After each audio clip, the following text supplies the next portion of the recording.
हरे कृष्णा।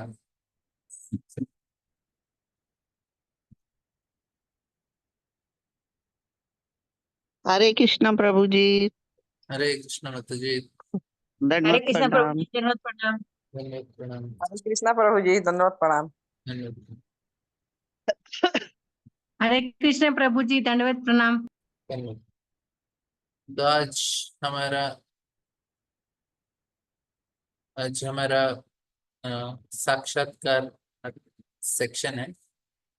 हम लोग जितना आपको इस नौ अध्याय में जो चीज समझा उसको सारांश मत बताइए। आप अपना जो साक्षात्कार है उसको आप बताइए, मतलब जो चीज आपने समझा है और उनसे आपने क्या क्या सीखा है, कुछ आप बता सकते हैं।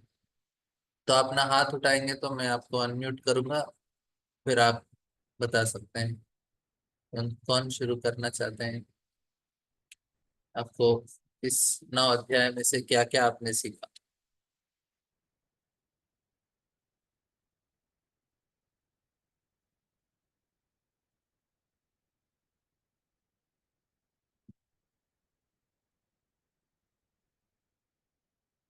कौन स्टार्ट करेंगे? प्रीता माता जी।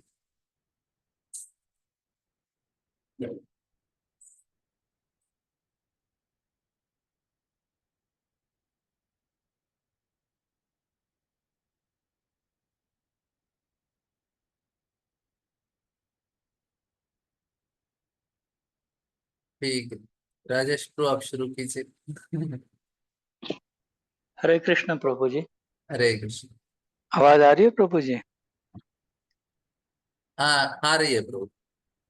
ठीक है प्रभु जी।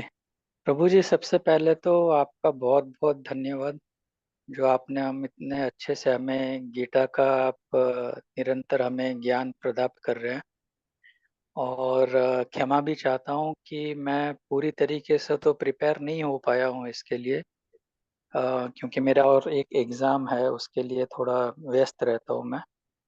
बट आपने इतने अच्छे तरीके से जो समझाया उसमें से अगर मैं कुछ सारांश या समरी टाइप में अगर कहूँ, तो पहले तो ये है कि गुरुजी, गीता का नॉलेज इतना वास्ट और डीप है कि एक पर्टिकुलर चैप्टर या एक पर्टिकुलर श्लोक हम ये नहीं बोल सकते कि वो सबसे इम्पोर्टेंट है। ऐसे तो मतलब सारे ही श्लोक इतने इम्पोर्टेंट है, जैसे आप बोलते हो कि एक एक श्लोक भी एक एक घंटा हम चर्चा कर सकते हैं। बट मेरे लिए कुछ चीजें जो मतलब मुझे जो स्पर्श किया है, वो सबसे इम्पोर्टेंट ये है कि जो हमारा पर्पस ऑफ लाइफ है, वो कहीं ना कहीं वो गीता में डिफाइन हुआ है। जो मैं मतलब काफी जनों को मैंने ऐसे पूछा है आउट ऑफ कॉन्टेक्स्ट, बट उसका एक आंसर मुझे गीता में मिला है, जहाँ पे ये है कि हम वापस से जाके भगवान के साथ रीयूनाइट हो सके। तो ये जो सबसे इम्पोर्टेंट मुझे गीता में ये लगा। और अच्छी बात यह है कि जैसे श्री कृष्ण भगवान ने खुद ये रास्ता भी हमें बताया है कि हम कैसे उनके साथ जाके रीयूनाइट हो सकते हैं। ठीक है। तो ये जैसे उन्होंने सारे रास्ते बताए, उन्होंने कर्म योग बताया, ज्ञान योग बताया, ध्यान योग बताया और भक्ति योग भी बताया। तो ये सारे चीजों में प्रभु जी मैं तो ध्यान योग भी थोड़ा बहुत कर चुका हूँ। मतलब कुछ ऐसे मेडिटेशन शिविर में मैं जाता था, जहाँ पे दिन के 8 या 10 घंटे हम मेडिटेशन करते थे। ठीक है। तो उसमें से अभी मुझे जो सबसे अच्छा लगा वो भक्ति योग है। ऐसे तो सारे ही योग अपनी अपनी जगह इम्पोर्टेंट है या उनका अपना महत्व है, बट अभी क्या है कि हम लोग इतने तुच्छ प्राणी है कि कर्म योग में हम सिद्धि प्राप्त नहीं कर सकते। कोई ना कोई हमसे गलती या त्रुटि हो ही जाएगी। हम निष्काम या सकाम कर्म हमेशा पूर्ण तरीके से नहीं कर सकते। ध्यान योग में जैसे भगवान बोलते हैं कि इतना समय, इतना लंबे समय रखता है, और उसके पहले पहले इंद्रियों को संपूर्ण तरीके से अपने वश में करना, जो कि अगेन कलयुग में ये सारे योग अपनी अपनी जगह सही है, बट इनको इसमें सिद्धि प्राप्त करना बहुत डिफिकल्ट है। इम्पॉसिबल तो नहीं बोलूंगा, मे बी सत्य युग में या बाकी योगों में लोगों का इतना बल था, एनवायरनमेंट ऐसा था, सब कुछ था कि हम उस रास्ते से भी भगवान को प्राप्त कर सकते थे। बट कलयुग में मुझे जो ये लगा कि भक्ति योग सरल तो नहीं कहूंगा बट पॉसिबल रास्ता है, जहाँ पे हम कुछ करते हुए भी उसका कुछ अगर हमसे कुछ गलती हो जाता है तो भी हमें भगवान माफ कर देते हैं, और हमें उसमें थोड़ा बहुत लीवे भी मिलता है, कि थोड़ी बहुत छूट भी रहती है।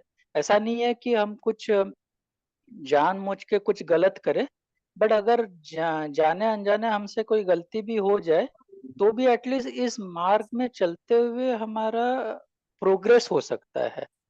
तो ये मुझे सबसे इम्पोर्टेंट समझ में आया पूरा जितना आपने समझाया। और एक चीज जो मेरे लिए नया ज्ञान ये भी था कि मतलब हमें हमेशा लगता था कि हर हमारे लाइफ में कुछ भी अच्छा या बुरा वो सिर्फ हमारे कर्मों की वजह से होता है, और जब हम कर्म कहते हैं तो हमें लगता था कि प्रोबेबली हमारे बुरे कर्म होंगे। बट ये अभी 9वें अध्याय में ये मेरे लिए एक नया ज्ञान था कि हमारे अच्छे कर्म भी हमारा मतलब रोड ब्लॉक बन सकते हैं। सिर्फ हमारे बुरे कर्म हमें मतलब लिबरेशन में तो रोड ब्लॉक बनते ही हैं, बट हमारे अच्छे कर्म भी बन सकते हैं। तो उसका भी भगवान ने रास्ता बताया कि आप जो भी है मेरे लिए ही करो, और ऐसे करते करते आपका अच्छा बुरा जो भी आप सही गलत कर रहे हो, जाने अनजाने कोई भी गलती हो रही है, सब कुछ माफ करके आप फिर भी भगवत धाम आ सकते हो। तो ये मेरा जो मेरे चित्त में जो कुछ विषय जो मुझे आपके क्लासेस से अभी तक मिला है वो ये है गुरु जी। हरे कृष्णा प्रभु जी। हरे कृष्णा। बहुत बहुत धन्यवाद प्रभु। बहुत अच्छा लगता है। Thank you, thank you. प्रभु जी अभी अभी शुरू किए हैं, लेकिन बहुत जल्दी उन्होंने अच्छा से समझा। और क्योंकि उन्होंने शुरू नहीं किया था भगवत गीता, बहुत बीच में से तो उन्होंने पूरा भगवत गीता पहले से रिकॉर्डिंग सुन के उन्होंने समझा। और रिकॉर्डिंग सुन के उनको जो भी संदेह होता था, प्रश्न होता था, फिर वो पूछते थे। और उस प्रकार से उन्होंने अभी तक 9 अध्याय का भगवत गीता उन्होंने राजेश प्रभु ने कंप्लीट किया।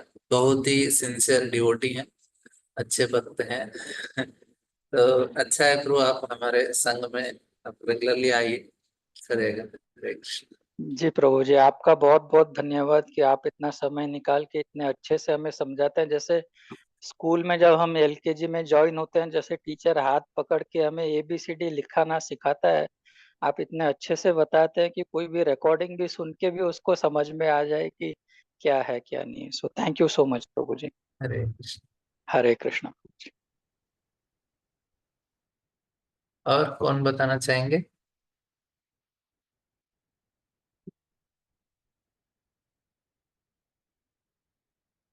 प्रीता माता जी।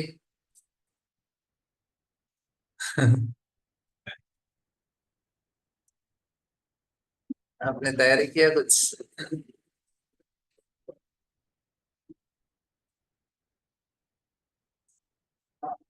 ममता माता जी, आप बताएंगे?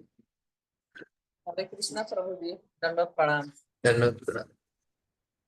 प्रभु जी पूरे तो नहीं बता पाएंगे, कुछ नहीं कुछ नहीं माने। माता जी, आपको जो याद है, जो समझा है उतना बताइए, जो अप्लाई कर रहे हैं। जैसे परम गुह ज्ञान जो है, इसमें है कि भगवान अर्जुन को बता रहे हैं जो भी चीज इसमें भगवान बोले, परम गुह ज्ञान। उधर तो मैंने सब ज्ञान एवं जो भी चीज था, लेकिन इसमें बोल रहे हैं भगवान। प्रभु जी हम इसी तरह बता रहे हैं, जो भी श्लोक से नहीं बता रहे हैं, वरना श्लोक में टूटा फूटा जो है वो बता रहे हैं आपसे। नहीं नहीं माता जी, ये पूरा मैं पूरा भगवत गीता का, सिर्फ 9 अध्याय नहीं, अभी तक का 9 चैप्टर्स तक। नहीं नहीं, 9 को पूछे आप ना प्रभु जी।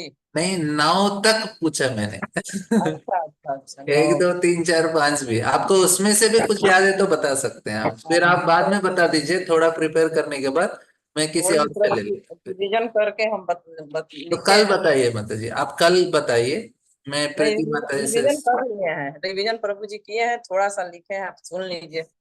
हाँ हाँ, फिर बता दीजिए माता जी, ठीक है। भगवत गीता का सार समझना बहुत जरूरी है। पहला अध्याय तो सिंपल सभी लोग कहते हैं, लेकिन है नहीं सिंपल, क्योंकि ये गीता जो भी है प्रभुपाद जी भगवान का लिखा बोला गया है। इस चीज को प्रभुपाद जी किए हैं ये। और अध्याय 1 में अर्जुन किस प्रकार से इस दुनिया को देख रहे हैं, पहला इसमें यही चीज है। पहले अध्याय में एक चीज है, हमें भी उसी तरह इस दुनिया को दिखता है हर चीज। भगवान बता रहे हैं कि ऐसा नहीं है। भगवान बोले कि मैं दिखाते हैं रहते हैं कैसे देखना चाहिए, हम दिखा रहे हैं तुम देखो। अर्जुन को बता रहे हैं कैसे देखना चाहिए। प्रभु ये अर्जुन को ही नहीं बता रहे हैं, सभी लोग को ही चीज गीता में है कि अर्जुन ही नहीं करे, जो भी ये नियम सबको करना चाहिए। भगवान इसमें अच्छे से बता रहे हैं कि मैं कारण हूँ। अर्जुन यह युद्ध नहीं करने के चलते, अर्जुन ने 4 कारण से युद्ध नहीं कर रहे थे। पहले तो है कि 3 लोग डर रहे हैं इसमें। कौन डर रहे हैं? एक डर गए धृतराष्ट्र और युधिष्ठिर और अर्जुन, तीनों लोग डर रहे हैं युद्ध में। लेकिन क्यों तीनों लोग क्या क्या चीज में डर रहे हैं? युधिष्ठिर डर रहे हैं आसक्ति के कारण। दुर्योधन दुर्योधन हाँ, दुर्योधन डर रहे हैं हारेंगे या जीतेंगे। धृतराष्ट्र, धृतराष्ट्र दुर्योधन और आसक्ति का अर्जुन। डर, हाँ सॉरी सॉरी। आसक्ति से डर। हाँ, हाँ और इसमें अर्जुन डर रहे हैं कि अपनों को हम मार रहे हैं, अपनों से दूर हाँ रहेंगे, और हम मारेंगे तो 4 कारण होगा। पाप लगेगा, पहले पाप लगेगा, और पितृदान नहीं कर पाएंगे लोग, इसमें है प्रभु जी। हाँ, इस भय से निकलना, इसी लुप्त से पिंडों तक क्रिया, पिंड प्रदान नहीं कर पाएंगे। पिंड प्रदान नहीं कर पाएंगे, और कुल का नाश हो जाएगा, हाँ। अधर्म का स्थापना होगा। ये चीज से हम्म डर रहे थे। भगवत हम्म गीता से 5 विषय में बतलाया गया है जो सबसे ज्यादा महत्वपूर्ण है। क्या है? ईश्वर, जीव, प्रकृति और काल और कर्म, 5 है। सही है प्रभु जी? हाँ। अध्याय तो 1 प्रभु जी हो गया इतना। बस अध्याय 2 में है कि गीता का सार है। 1 से 10 में अर्जुन का कृष्ण को गुरु के रूप में स्वीकार करना, 1 से हम्म 10 में। और 11 से 30 में आत्मा का ज्ञान, जो कि सांख्य योग है। हम्म 31 से 39 में सकाम कर्म, हम्म 40 से 52 में बुद्धि योग है। हम्म 2 से 6 अध्याय में आत्मा का ज्ञान है। इसे गुह ज्ञान कहते हैं। गुह ज्ञान में कॉन्फिडेंस होता है। प्रभु जी तीनों बताई थी, कुछ कुछ वो हम अपना यूज किए हैं। माता जी कुछ बताई होंगी। दूसरे अध्याय में अर्जुन ने कृष्ण को शरणागत होने के लिए बोले हैं। सॉरी, गलत है प्रभु जी। नहीं, सही है। मतलब भगवान अर्जुन ही शरणागत हो जाते हैं। हाँ, इस गीता में प्रभुपाद जी ने कृष्ण का मत केवल लिखे हैं, किसी इधर उधर से मत नहीं लिखे हैं। केवल जो भगवान बोले हैं उसी को इस गीता में वो लिखे हैं प्रभुपाद जी। सही। भागवत गीता पढ़ने से ज्ञान होती है, और ज्ञान से कर्म बदल सकता है। पहले हम्म अध्याय में अर्जुन विषाद हो गए। यह आत्मा न कभी अब इसी तरह पर कुछ बता रहे हैं, यह आत्मा न कभी शस्त्र द्वारा क्षण खंड खंड होता है। ये दूसरे अध्याय के प्रभु जी 23 श्लोक बता रहे हैं। हम्म न ही अग्नि द्वारा जलाया जा सकता है, न जल में भिगोया जा सकता है। 2 चैप्टर में 13 श्लोक में भगवान बतला रहे हैं कि मेरा शरीर अलग है, शरीर में परिवर्तन देख रहे हैं, परिवर्तन देख सकते हैं, समझ सकते हैं, तो भगवान न बतला रहे हैं आप शरीर नहीं है, आत्मा है। कभी बालक के रूप में, कभी युवा के रूप में, कभी वृद्धा के रूप में। सुख दुख सर्दी गर्मी सभी समान होना चाहिए। ये दूसरे श्लोक चल रहे हैं प्रभु जी। जो इम्पोर्टेंट है वो बता रहे हैं प्रभु जी, जो गलत होगा आप बताइएगा। 14 में श्लोक में भगवान बता रहे हैं तुम मन भी नहीं है, हमारा मन बदलता रहता है, आत्मा शरीर मन से अलग है। जिस प्रकार मनुष्य पुराने वस्त्रों को त्याग कर नए वस्त्र धारण करते हैं, उसी तरह आत्मा भी पुराने शरीर को त्याग कर नए शरीर में धारण करते हैं। लेकिन ये प्रभु जी हम लोग समझ नहीं पाते हैं, इसके अंदर हम लोग नहीं जा रहा है कि बात सही है कि आत्मा शरीर को करते हैं, लेकिन ये चीज हम लोग भी नहीं समझ पा रहे हैं। भगवान बता रहे हैं कि तुम कर्म करने का अधिकार है, किंतु कर्म के फलों का अधिकारी नहीं हो। तुम न तो कभी अपने आप को फलों का कारण मानना, न ही कर्म करने में आसक्त हो। तीसरा चैप्टर में कर्म योग। कर्म योग में निष्काम कर्म के बारे में बताया गया। जो निष्काम कर्म दो होता है, इंद्रियों को वश में करना, इच्छाओं को समाप्त करना। जो आप कार्य कर रहे हैं वो यज्ञ के रूप में करो। यज्ञ यहाँ कौन है? विष्णु भगवान है। इसमें कर्म बंधन नहीं फंसोगे। कर्म करो, फल की इच्छा मत करो। भगवान को प्रसन्न करने के लिए कार्य करना चाहिए। भगवान के प्रसन्न करने के लिए नहीं करते हैं, वो कर्म बंधन में फंस जाते हैं। कोई भी चीज भगवान को अर्पण करके ही खाना चाहिए। बिना भगवान को भोग लगाए खाना नहीं चाहिए। जो खाता है वो पाप है। और उसमें प्रभुपाद जी ये भी लिखे हैं, जो खाता है बिना भगवान का भोग लगाए वो चोर है। ये सबसे मेन प्रभु जितने गीता में हुआ है। लेकिन ये जो पॉइंट है ये दिल पे छुआ हुआ, ये बात सही है। जितने अध्याय में है, लेकिन ये चीज है कि जो भी चीज हम लोग को नहीं जानकारी थी, लेकिन अब तो धीरे धीरे जानकारी हो गई। ये जो भी चीज है भगवान को ही अर्पण करके खाना चाहिए। कर्म योग, ज्ञान योग। जो भौतिक दुनिया में आनंद नहीं लेते हैं, वो तीनों युग में है। भक्ति युग, भौतिक दुनिया से छुटकारा पाना है, क्योंकि हम मन नहीं आत्मा है। हम मन नहीं है, आत्मा है। जैसे कि ब्राह्मण है तो ब्राह्मण जैसा कार्य करना चाहिए। फल के कार्य कर रहा है, बिना फल के लिए करोगे तो आनंद आएगा। जो भी कार्य हम करेंगे बिना फल के लिए, उसमें आनंद आएगा। 27 प्रभु जी। ये शरीर प्रकृति के द्वारा आया है। शरीर का कंट्रोल भगवान चला रहे हैं। कर्मों के बंधनों से शरीर मिलता है।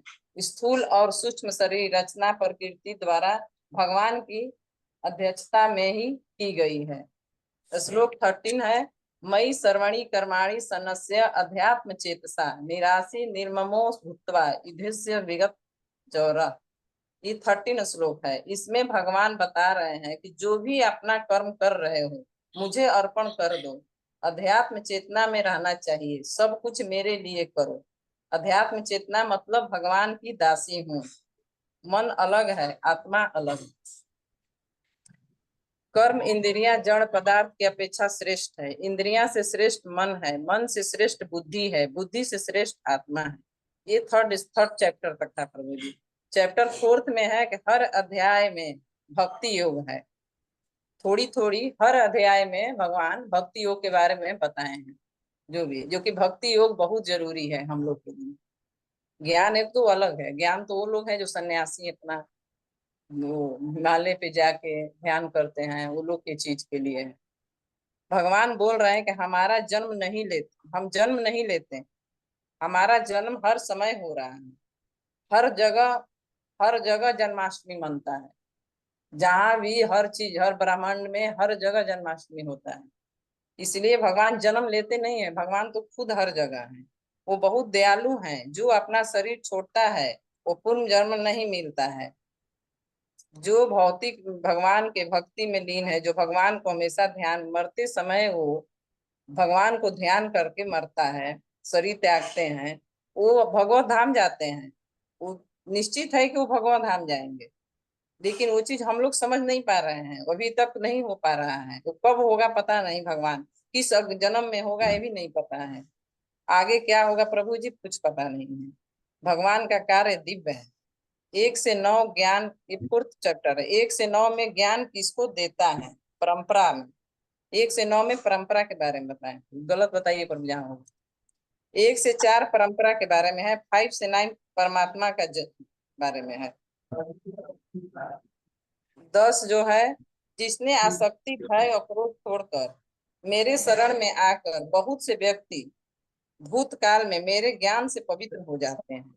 11 है, जो जिस भाव से सारे लोग मेरे शरण में ग्रहण करते हैं उसी के अनुरूप मैं फल देता हूँ। 9, आसक्ति और भय से मुक्त होकर मेरे शरण में आता है वह दिव्य है। वह मेरे ज्ञान से पहले आया है। वो पहले भी आए हैं, ज्ञान से भी पहले आए हैं लोग। ये नहीं कि अभी आ रहा है। वो परंपरा ऐसी चलते आ रहा है गुरु लोग का। तो वो चीज अभी महत्वपूर्ण क्या है? 13 श्लोक है प्रभु जी, इंपॉर्टेंट है। महत्वपूर्ण क्या है? बिना जाने अर्थ के यज्ञ करेंगे या कोई भी यज्ञ करेंगे बिना जाने कुछ फायदा नहीं है। जैसे कि फल की इच्छा करेंगे, भगवान विष्णु को प्रसन्न रखना चाहिए। कैसे रखना चाहिए कि जो भी चीज है यज्ञ के रूप में करना है। यज्ञ विष्णु भगवान ही है। मैं किसी को दान दे रहा हूं तो पुण्य मिलेगा, लेकिन पुण्य नहीं चाहिए। पुण्य में जो पुण्य जो चाहेगा कि पुण्य मिले वो भव बंधन में फंसा रह जाएगा। जो लोग चाहेंगे कि नहीं नहीं मुझे कुछ नहीं, जो भी सेवा करनी है हर पल भगवान के लिए करनी है। दो तरह के होता है प्रभु जी। एक होता है कि जो लोग सोचेगा कि हम ये दान दे रहे हैं इससे मुझे कुछ माने फल मिल जाए। जैसे में कि है कि अब बेटा पेपर दे रहा है, मंदिर हम जा रहे हैं, उनसे भगवान से देवी देवता से ही मांग रहे हैं कि मुझे कुछ दे दीजिए फल, तो वो नहीं, उससे कोई वो तो भगवान हमेशा उस चक्कर में फंसते ही रह जाएंगे हम लोग। लेकिन जो भी कार्य करेंगे, जो भी चीज जितना भी है, ये भी कहेंगे मेरे बच्चे भगवान दिए हैं हमको, भगवान वो चीज भगवान के ऊपर में है। मैं किसी को दान देना पुण्य। अज्ञान 14 है। अज्ञान जो है गलत शास्त्र पढ़ना। श्रद्धा विहीन क्या है? शास्त्रों में संदेह करना। शास्त्रों में संदेह करना कौन होते हैं? लोग जो न्यूज पेपर पढ़ते हैं, न्यूज देखते हैं हर समय उसमें, तो उस श्रद्धा विहीन है। उनके अंदर कोई श्रद्धा नहीं है। 5 चैप्टर में है कर्म योग। कर्म करना चाहिए। कर्म योग में ये प्रभु जी थोड़ी सी, कर्म योग ज्ञान से श्रेष्ठ है, ज्ञान को बढ़ाता है। जो व्यक्ति कर्म करता है, इससे बतलाते हैं कि अर्जुन तुम संन्यास मत लो। जो कार्य कर रहा है वो संन्यास लेने से मना कर रहे हैं। कर्म फल से घृणा करता है, कर्म फल की इच्छा करता है, वह नित्य ही सन्यासी। अपने कर्मों के फल को त्याग दो, इंद्रियों के वश में रहो। मैं समस्त यज्ञों को परम तपस्याओं के परम, इतना ही प्रभु जी है। और प्रभु जी लास्ट में बस कुछ नहीं, अब इतना ही। हम प्रभु जी रिवीजन किए थे, अभी कर रही थी बैठ के। प्रभु जी एक चीज बस यही है कि गीता में सबसे भगवान ये चीज बताएं कि पत्रम पुष्पम फलम, पूरा याद नहीं याद है, कोई भी चीज हो, जो भी चीज है, केवल प्रेम से। ये नहीं कि हम बहुत सारे भोग बना रहे हैं उसमें कुछ प्रेम ही नहीं है, चलो लगा दे जैसे भी लगा दे। होता है प्रभु जी, अभी भी वैसा नहीं है। होता है अभी भी हमारे अंदर कि हाँ जल्दी जल्दी में देना है, चलो भगवान के जल्दी से लगाए। तो ये चीज अंदर अभी तो उतना श्रद्धा भी नहीं है, देखिए क्या होगा। लेकिन पत्रम पुष्पम जो है, ये श्लोक बहुत मैंने दिल से है कि भगवान इतने दयालु हैं, इतने दयालु। प्रभु जी भोग भी हम लोग लगाते हैं और नमक भी उसमें कुछ नहीं, प्रसाद जब हम लोग खाते हैं कुछ नमक वमक नहीं रहता है कभी। तो मैं यही सोचती हूँ कि बताइए भगवान इतने प्रेम से ये भी चीज ग्रहण कर रही है, लेकिन घर में नमक नहीं है तो हंगामा हो जाती है। लेकिन भगवान तो कभी कुछ कहते ही नहीं है, ऐसा मैंने हुआ ही नहीं है चीज को। कभी ऐसे में इतने प्रेम से कह रहे हैं कुछ मत दो मुझे, केवल एक तुलसी दे दो, जल दे दो, लेकिन प्रेम से दो। तो ये चीज प्रभु जी देखिए अभी तो आया नहीं है प्रेम। जो भी पढ़ा है प्रभु जी बहुत बहुत बहुत मैंने हम लोग सीखे, कुछ भी नहीं जानते थे। इतने अच्छे से आप पूरे तोड़ तोड़ के, हम लोग तो जितने सुनते हैं कल ही से तैयारी में लगे हुए हैं। रीता जी, प्रतिभा, आशा, चारों आदमी हम लोग अपना पूछ पूछ के कैसे क्या किया जाएगा। लेकिन ये जो टेस्ट लेते हैं इससे हृदय में लगा कि हाँ ये टेस्ट जरूरी है। इससे प्रभु जी क्यों जरूरी है कि हम लोग पढ़ते नहीं है, नोट्स बना के उसको रख देते हैं, कहते चलो टाइम मिले कर लेंगे।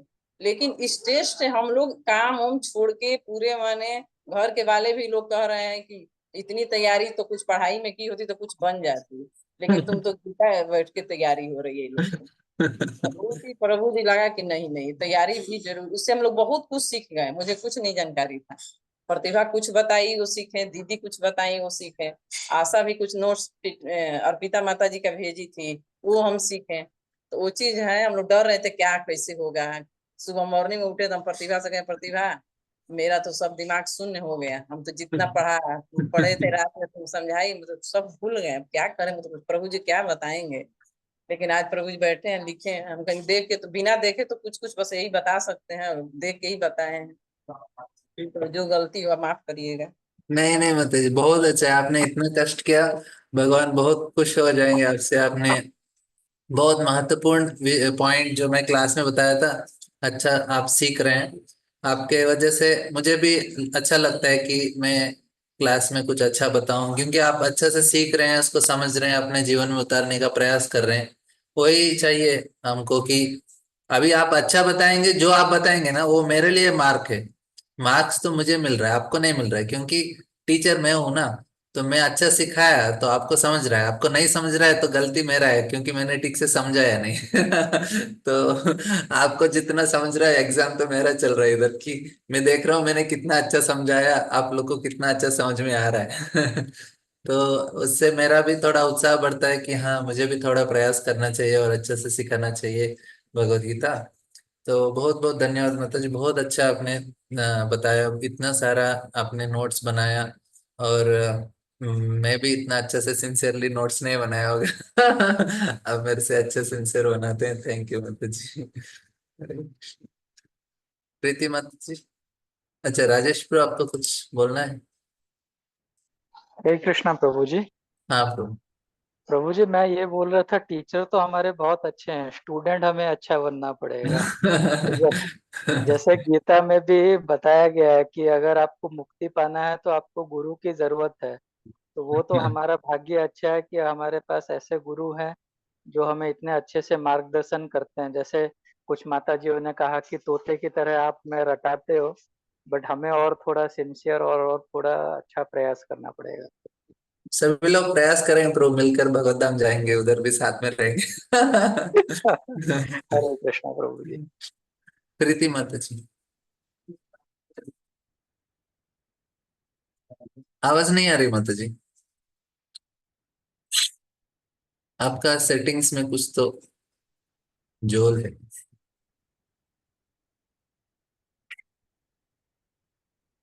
हरे कृष्णा प्रभु जी। आ रही आवाज? बहुत कम माता जी, बहुत कम। आप ईयरफोन निकाल दीजिए, मतलब डायरेक्टली बोलिए। मतलब वो कनेक्शन निकाल के डायरेक्ट लैपटॉप से आपका इसमें से बोल दीजिए। हरे कृष्णा। बहुत कम आ रहा है माता जी। मैं थोड़ी देर। उषा हाँ माता जी ठीक कुछ है। बोलना चाह रहे हैं। हाँ हाँ ठीक है, मैं उषा माता जी का लेता हूँ, फिर आप बाद में लीजिए। प्रभु जी हरे कृष्णा। हरे कृष्ण माता जी। Hare Krishna to all beautiful devotees. प्रभु जी, अब आवाज आ रही है? हाँ आ रही है माता जी। क्लियर है? हाँ हाँ। तो जैसा हमको आज मौका मिला है बोलने के लिए, तो कृष्ण ने अर्जुन को सारी चीजें कही हैं। हालांकि उस टाइम पे कृष्ण अर्जुन के सामने थे, तो उन्होंने उन्हें वो कहा, लेकिन एक्चुअल में वो उनके लिए नहीं था। वो हम जैसे कलयुग वासियों के लिए है कि हम उनकी बात को समझें और उनकी बात को आगे बढ़ाएं। तो यहाँ जैसे मेरे पॉइंट ऑफ व्यू है कि जब तक हमारे अंदर, जैसा कि इस श्लोक के माध्यम से बताना चाहूंगी कि इदं तु ते गुह्यतमं प्रवाक्ष्यामि अनुसूयवे ज्ञानं विज्ञान सहितं यत् ज्ञात्वा मुक्षेया शुभात्। कि कृष्ण कहते हैं कि हे अर्जुन, क्योंकि तुम्हारे अंदर ईर्ष्या नहीं है, इसलिए मैं तुमको एक गुह्य ज्ञान बताता हूँ। अब ईर्ष्या क्योंकि कृष्ण के अंदर नहीं थी, इसलिए उन्होंने कृष्ण को सारी चीजें बताई। अब भाई हम लोग के अंदर ईर्ष्या है, जलन है, अहंकार है, तो हम वो ज्ञान नहीं प्राप्त कर सकते। तो यहाँ इस परम गुह्य ज्ञान में कहा जा रहा है कि जब तक हमारे अंदर ईर्ष्या होगी, अब उस दौरान हम नहीं थे, उस दौरान कौन कौन था? शिशुपाल जैसे लोग थे, दुर्योधन जैसे लोग थे, और तो और हमारे धृतराष्ट्र जैसे लोग थे, जो कृष्ण के साथ अंदर ही अंदर ईर्ष्या करते थे कि ये ग्वाला क्या जानता है, ये क्या परम भगवान है, ये क्या हमको, ये इसका ज्ञान हम क्यों ले। तो ये सारी चीजें उनके अंदर ईर्ष्या थी, इसलिए वो कृष्ण को पहचान नहीं पाए। अब उसी जगह अर्जुन कृष्ण को पहचान गए क्योंकि उनके अंदर ईर्ष्या नहीं थी। तो जैसा कि हम देख सकते हैं कि भगवान ने 9वें अध्याय में परम गुह्य ज्ञान में पहले श्लोक में ही क्लियर कर दिया है। तो जब हमारी ईर्ष्या खत्म होती है, तब हमारे अंदर भक्ति और ज्ञान और योग, ये सारी चीजें धीरे धीरे उत्पन्न होती हैं। तो जैसा कि हम अब चलते हैं श्लोक संख्या गीता का सार है अध्याय 2 में, जो मुझे समझ में आया। जब हमारी ईर्ष्या खत्म होती है तब हमें पता चलता है कि एक्चुअल में हम आत्मा परमात्मा क्या है। तो उसके माध्यम से, एक श्लोक के माध्यम से बताना चाहूंगी कि जैसे कृष्ण कहते हैं कि नैनम छिद्यन्ति शस्त्राणि नैनम दहति पावका न चैनम क्लेदयन्त्यापो न शोषयति मारुता। कि ये आत्मा है, न शस्त्र द्वारा खंडित किया जा सकता है, न अग्नि द्वारा जलाया जा सकता है, न जल द्वारा भिगोया जा सकता है, न वायु द्वारा सुखाया जा सकता है।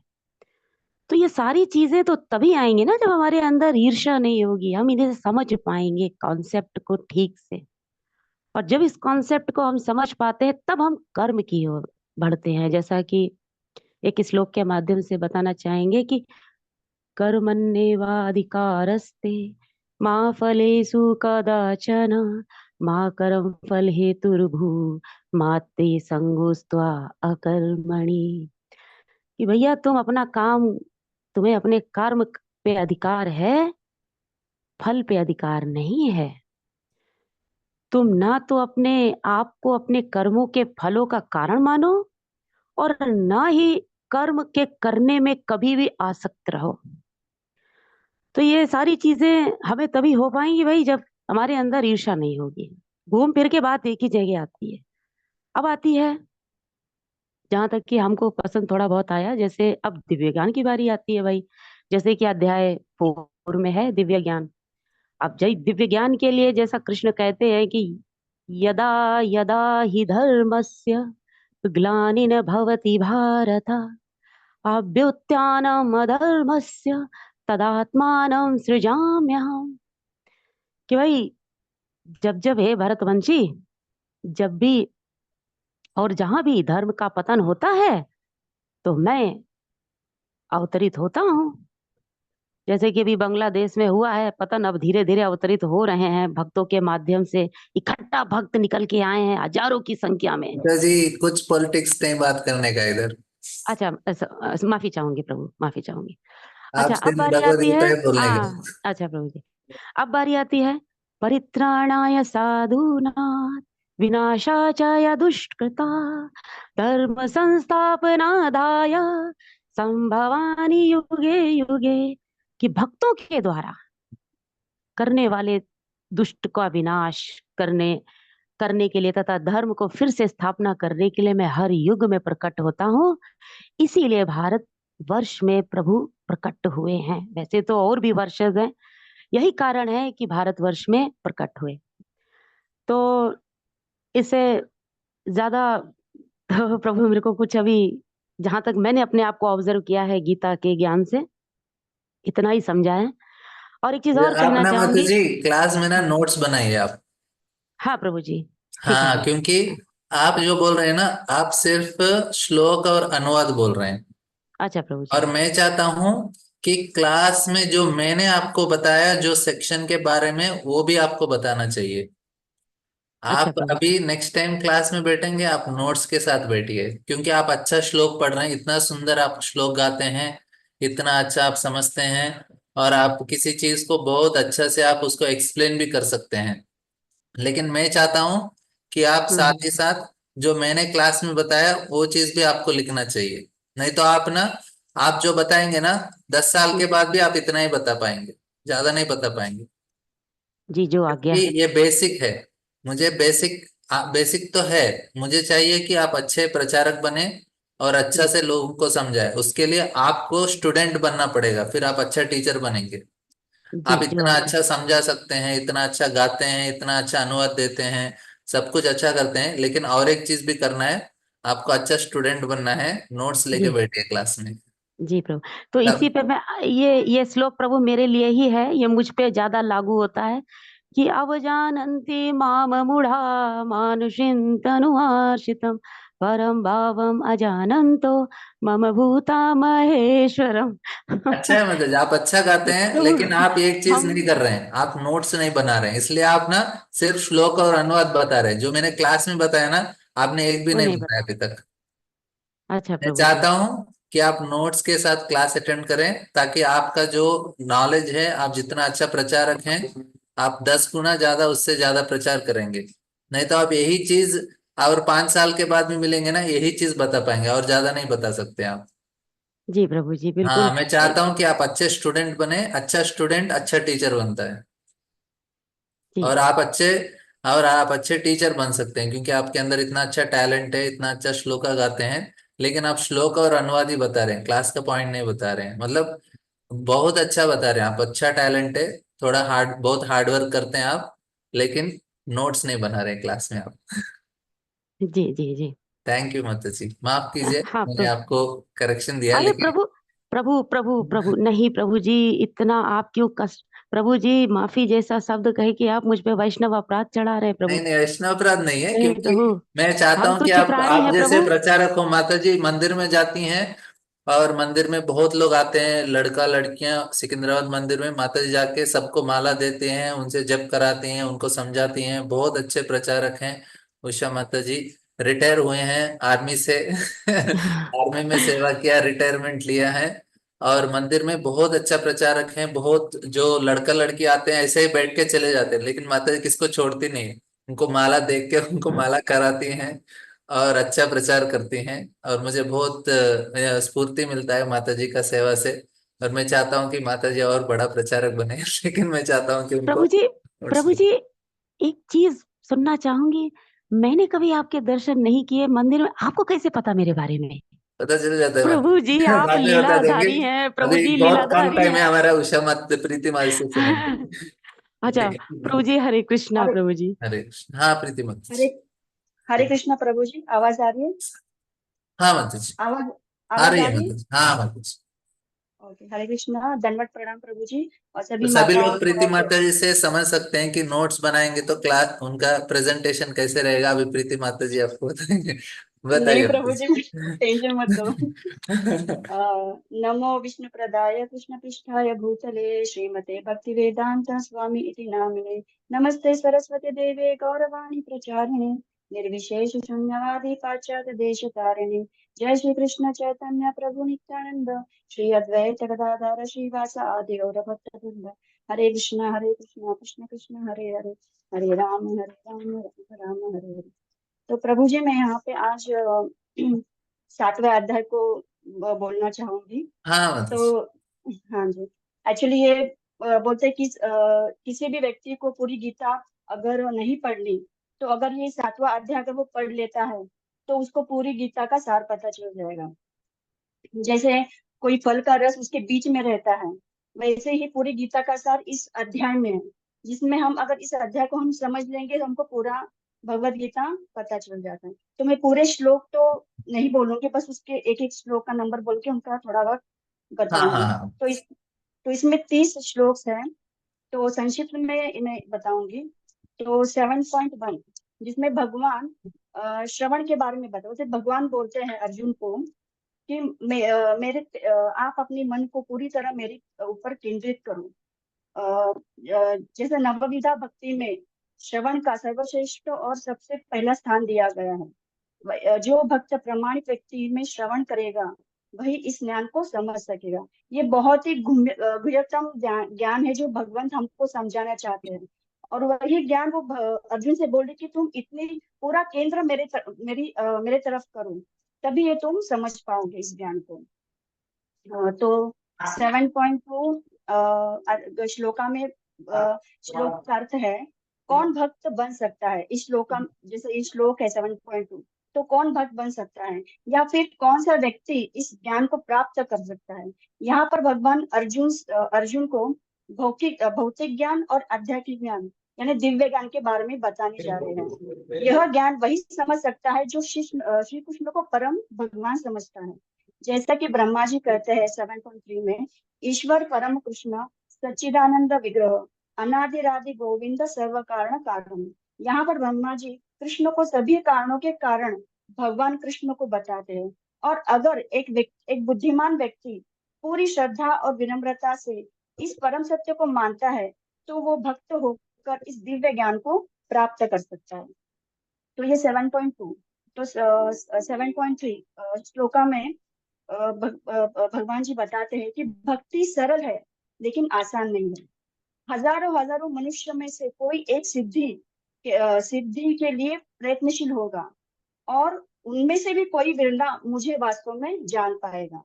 तो यहाँ पे भगवान श्री कृष्ण जी भक्ति के बारे में बता रहे कि कोई भी व्यक्ति भक्ति कर सकता है, लेकिन जब ये ज्ञान उसको प्राप्त होगा तो 7.4 से लेकर 7.13 तक भगवान अपने प्रकृति के और जीव के संबंध के बारे में बता रहे हैं, जो सर्वात इम्पोर्टेंट थिंग है, जो आपने पूरे इस अध्याय के बारे में बताया गया है कि भगवान जी हमको इन तीनों चीजों में क्या संबंध बताते हैं। तो जीव इस प्रकार भगवान पृथ्वी, पानी, अग्नि, वायु, आकाश, मन, बुद्धि और अहंकार, ये उनकी भिन्न प्राकृतिक शक्ति पर अपना अधिकार प्रस्तुत करते हैं। जैसे कि जीव में चेतना होती है, तो वो क्या करता है कि प्रकृति के पे अपना अधिकार जमाना चाहता है, और इससे इससे वो उसका शोषण करता है। लेकिन 7.4 श्लोका में भगवान जी ने पूरी तरह से बोलते, आपने बोला था कि रजिस्ट्रेशन कर दिया, पूरी जमीन पृथ्वी का रजिस्ट्रेशन अपने नाम पे कर लिया। ये कर करके जो भी भौतिक या आध्यात्मिक जग है उसपे अपना प्रभुत्व जमाते हैं। वो बोलते हैं कि सब कुछ जो आप देख रहे हो वो मेरे अधिकार में है, मेरे ही शक्ति से वो चल रहा है। और जैसा कि जो भी मनुष्य का एक गुण रहता है, सर्वश्रेष्ठ गुण होता है, जैसे हम कोई ओलंपिक में जाते हैं, कुछ मेडल प्राप्त करते हैं, तो उस व्यक्ति का वो महत्वपूर्ण गुण हो गया कि वो उसने जीत पाया, तो वो गुण भी परम भगवान है।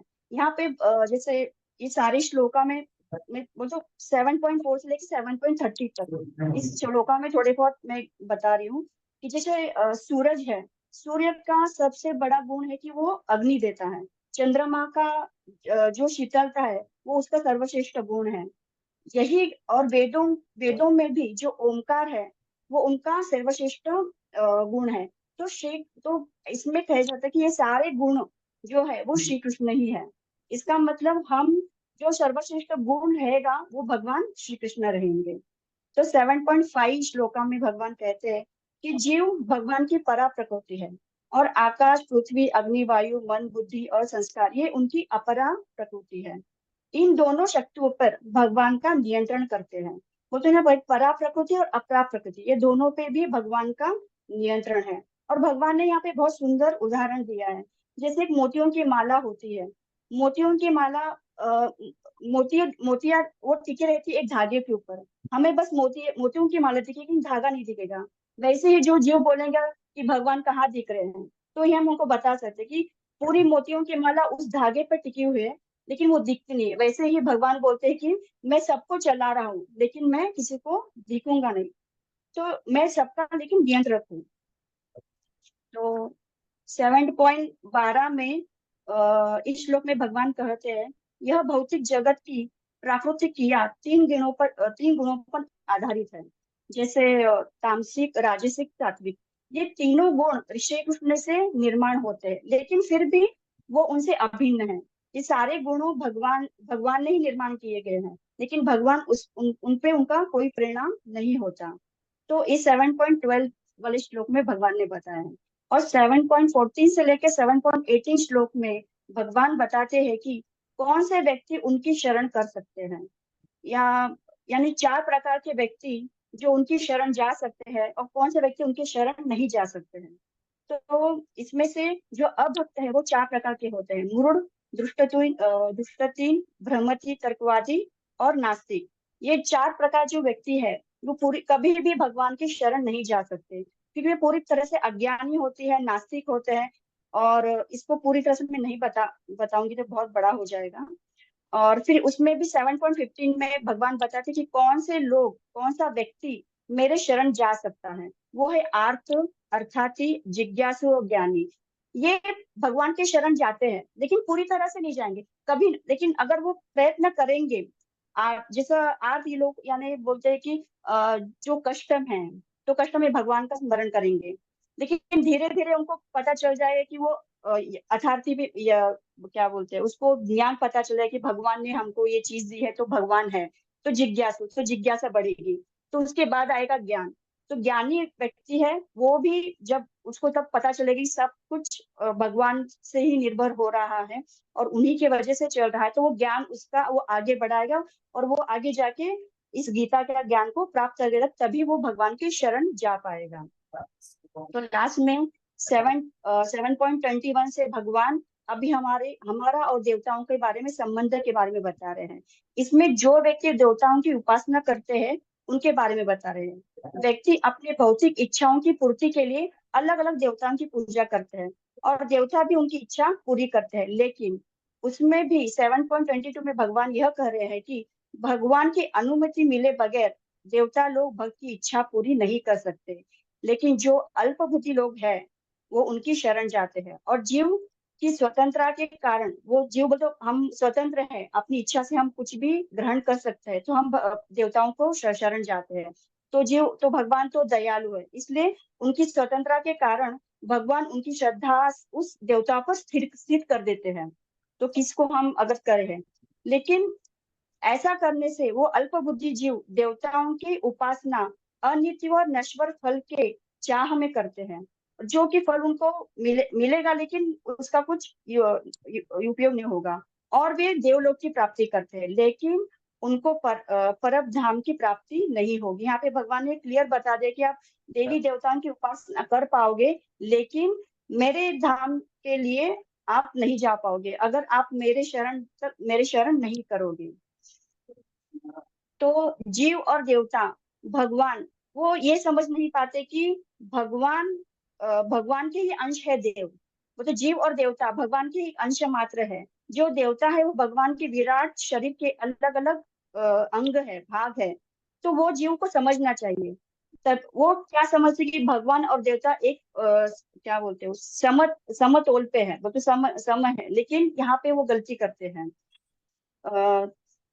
और अभी 7.25 से भगवान यहाँ पे अपना थोड़ा, यहाँ तक हमने देखा कि किस तरह से भगवान ने मूर्खों के बारे में बताया, ज्ञानी लोगों के बारे में बताया। अब भगवान चाहते हैं कि हम ये सब जो कुछ सुन रहे हैं वो किस लिए है। जो मूर्ख और अज्ञानी लोग होते हैं उनके सामने भगवान प्रकट नहीं होते, वे उन्हें निराकार मानते हैं, लेकिन वे नहीं जानते कि भगवान अजन्मेय अविनाशी है। और 7.26 से लेके 30 तक किस प्रकार व्यक्ति भगवत दान प्राप्त कर सकते हैं उसके बारे में बता रहे हैं। हम इस दुनिया में क्यों फंसे हैं, अगर हमें इससे बाहर निकालना है तो इसका उन्होंने मार्ग बताया।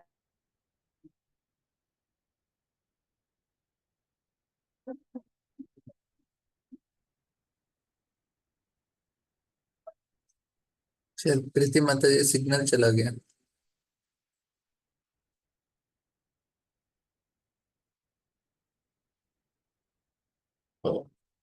तो माता जी को बोलेंगे हर अध्याय का सारांश बताने के लिए बोलेंगे। हर अध्याय के बाद माता जी को बोलेंगे आप उसका सार बता है दीजिए। जिसका जीवन अच्छे और बुरे पर। माता जी आप म्यूट हो गए।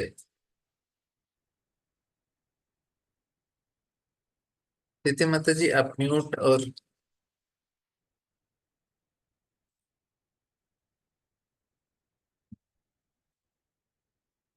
हर अध्याय का सारांश अभी 9 अध्याय हो गया। हाँ माता जी आपका सिग्नल चला गया बीच में। हरे कृष्ण जी, आ रही है आवाज? अभी आ रही है माता जी। ओके प्रभु, बस हो गया, बस एंडिंग थोड़ा ही बचा है। हाँ हाँ हाँ, मैं अगर सोचा माता जी बता आप हर देती अध्याय का सारांश बता दीजिए। हर अध्याय आने के बाद ना आपको उसका अगला दिन आपको 10 मिनट दे देंगे। वो अध्याय आप सभी को फिर से एक बार समझा दीजिए। आप अच्छा समझा रहे हैं। अरे नहीं प्रभु जी।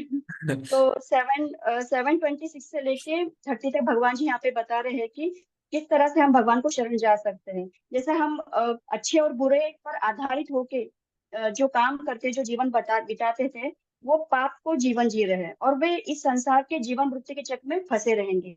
लेकिन जिसका जीवन सही और गलत इस आधार पर चल रहा है, यानी जैसा अगर हम सही सही है या गलत, अगर उस चीज को हम लेके चलते हैं तो वही सही दिशा रहेगी। और हमें कोई भी चीज अच्छा लगे या बुरा लगे इस पे निर्भर नहीं करता, लेकिन वह व्यक्ति मुक्ति के मार्ग पर अग्रसर रहेगा। और लास्ट में जैसे कहते हैं कि और जो व्यक्ति इस जन्म मृत्यु के चक्र से मुक्त होना चाहता है वही व्यक्ति बुद्धिमान है, बुद्धिमान मनुष्य है। यहाँ पे भगवान जी बता रहे हैं कि जो मुक्ति चाहते हैं और वो इस मार्ग पे चलना चाहते हैं, वही व्यक्ति बुद्धिमान है। और इस अध्याय का सारांश यही है कि यहाँ पे बस भगवान जी बता रहे हैं कि जैसे मूर्ख लोग वो समर्पण नहीं कर सकते हैं, और जो जिज्ञासु है, वही जो ज्ञानी है, जो मेरे बारे में जानना चाहते हैं, वही मेरे शरण जा सकते हैं। तो इतना मैं कहना पाऊंगी। बहुत, वैसे तो मैंने बहुत किया था, लेकिन मुझे ना बहुत बोलते जाऊंगी तो टाइम निकल जाएगा, सब माता जी, मैं बोलना सोचा रहेगा। हूँ हर हर अध्याय के बाद ना आप उसका सारांश बता दीजिए। अभी हमारा 9th हो गया, तो फिर आपको फिर अगला दिन जब 10th स्टार्ट करने से पहले आप एक बार आपका नोट्स के हिसाब से आप एक बार समरी बता दीजिए। हर अध्याय के अरे बाद कर लीजिए। नहीं प्रभु जी, मैं कोशिश करती हूँ, बट वही है कि आपसे आपसे सीखा है जो भी है। बस आपका ही सुनते रहती आपने क्या बताया। नहीं नहीं, बहुत अच्छा बता रहे हैं। बाकी लोग को भी बहुत फायदा होता है आप इस प्रकार से बताने से। आज और हम लोग बहुत सारे भक्त हैं, तो कल परसों 2 दिन है हमारे लिए समय। आराम से सभी लोग अपना अपना तैयारी करके आ जाइए। किसी को हम छूट नहीं दे रहे हैं, सभी को बोलना पड़ेगा। सभी लोग आइए और अच्छे से जितना जिस प्रिपेयर किया है सारे लोग थोड़ा थोड़ा जितना एक दो पॉइंट भी होगा बता दीजिए अच्छा से। और सभी लोग ऐसा प्रीति माता जी जैसे सारांश नहीं बता पाएंगे, एटलीस्ट आप जो आपको अच्छा लगा कुछ पॉइंट बता दीजिए। मतलब पूरा पूरा अध्याय बताने का जरूरत नहीं है आपको। इस अध्याय में कौन कौन सा पॉइंट अच्छा लगा वो चीज बताया। अभी वो ममता माता जी ने बताया ना कि जो चीज हम भगवान को बिना भोग लगाए खाने से वो चोर होते हैं, तो माता जी को वो पॉइंट बहुत अच्छा लगा। तो ऐसा आपको बहुत अच्छा कुछ पॉइंट लगा, वो आप बता सकते हैं। ठीक है, कल फिर मिलेंगे। और आप सभी लोग तैयारी होके जिन्होंने नहीं बताया आपके लिए और थोड़ा समय है, जरूर बताइएगा, सभी के लिए अच्छा लगेगा। हरे कृष्ण। बहुत हरे बहुत कृष्ण धन्यवाद। प्रभु जी, प्रभु जी। नमस्कार। धन्यवाद प्रणाम। हरे कृष्ण एक प्रभु जी। बार हरे कृष्णा प्रभु जी, हरे नमस्कार। माता जी के भाई के लिए प्रार्थना कृष्ण। करेंगे। एक बार। ऊपर वो कपड़ा है। हरे कृष्णा हरे हरे कृष्णा हरे हरे कृष्णा कृष्ण कृष्ण कृष्ण कृष्ण कृष्णा कृष्ण हरे हरे हरे हरे हरे हरे हरे हरे राम राम राम हरे हरे हरे हरे हरे कृष्णा कृष्णा कृष्णा हरे कृष्ण कृष्णा कृष्ण कृष्णा हरे हरे कृष्ण हरे हरे हरे हरे राम राम राम हरे राम राम हरे हरे राम राम हरे हरे हरे कृष्ण हरे कृष्णा कृष्ण हरे कृष्ण कृष्णा हरे कृष्णा हरे कृष्णा हरे हरे हरे हरे राम राम हरे राम राम हरे हरे। हरे हरे आज हरे राजेश को कृष्णा। ममता माता जी, उषा माता जी, प्रीति माता जी को धन्यवाद देंगे। सारे लोगों ने अच्छा अच्छा बताया, तो कल बाकी लोगों से सुनेंगे। हरे कृष्ण। हरे कृष्ण। हरे कृष्णा हरे कृष्ण प्रभु जी, दंडवत प्रणाम। धन्यवाद।